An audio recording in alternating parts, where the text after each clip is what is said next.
Over the next few minutes, I'll talk about the average college student, primarily research on their social and reading habits, and why a reading group has proven to be a popular extracurricular activity for students in the apparel merchandising and interior design department. Millennials are similar to their elders when it comes to the amount of book reading they do, but young adults are more likely to have read a book in the past 12 months. Overall, 88% of millennials read a book in the past year, compared with 79% of those aged 30 and older. Socially, college freshmen report spending less time hanging out with their friends than they have in the past 3 decades. In fact, it is at an all-time low since 1987. The only thing today's college freshmen appeared to be doing more of was a solitary activity, spending time online. I am in a unique position to my students since I am also a millennial. I know that my generation likes to read and that we are considered less social than older generations. I wanted to provide students with a social opportunity focused on a pastime they already enjoy. I am not new to reading as a social activity. I am now a member of 3 book clubs, a student reading group, a group of my friends and peers, and a group mainly comprised of baby boomers. In addition, I've participated in 2 faculty reading groups provided on campus. But I couldn't do this without my colleague Mary, who is a member of Generation X. We like to joke that we are opposites in every way. She describes her reading habits as mostly nonfiction, a lot of email, articles, and online information during the day, and grading writing assignments. Students must apply to be a part of this reading group. In addition to answering the 2 questions here, students are asked to provide a link to their favorite JIFF. A JIFF is an image file that supports both animated and static images. These are the GIFs Professor Embry and I chose as examples for students. We found that the GIFs help us ensure a diverse mix of students who will bring something unique and interesting to the group conversations. We first offered this group last semester, and we received 7 applications, a few of which took some individual encouragement from Mary and myself. This semester, our number of applications increased to 26, allowing us to offer 2 sessions.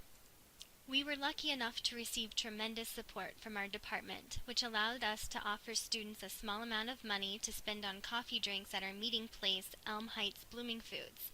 In addition, students receive small gifts and can opt to receive 1 college credit. Last semester, we read To Sell Is Human and So Good They Can't Ignore You. This semester, we are reading Not That Kind of Girl and Girl Boss, which didn't discourage our first male student to apply and participate in the reading group. Students identified the following themes as the most important topics from our discussion of To Sell Is Human. I chose this book after hearing Daniel Pink give the keynote speech at the National ASCD Conference on Curriculum Development. This book asserts that whether we're employees pitching colleagues on a new idea, entrepreneurs enticing funders to invest, or parents and teachers cajoling children to study, we spend our days trying to move others. Like it or not, we're all in sales now. Students identified these themes as the most important topics from our discussion of So Good They Can't Ignore You. Mary chose this book after seeing it referenced several times in Fast Company, one of the few magazines she reads regularly. This book debunks the long-held belief that follow your passion is good advice. It asserts that pre-existing passions are rare and have little to do with how most people end up loving their work. This semester I chose Not That Kind of Girl due to the controversial nature of the author and the amount of attention the book has been receiving by the media. The reoccurring themes so far have focused on feminism and female-to-female relationships. We start Girl Boss next week. In this book, Denim illuminates the experiences that are part of making one's way in the world, including falling in love, feeling alone, struggling with weight, having to prove yourself in a room full of men twice your age, and more.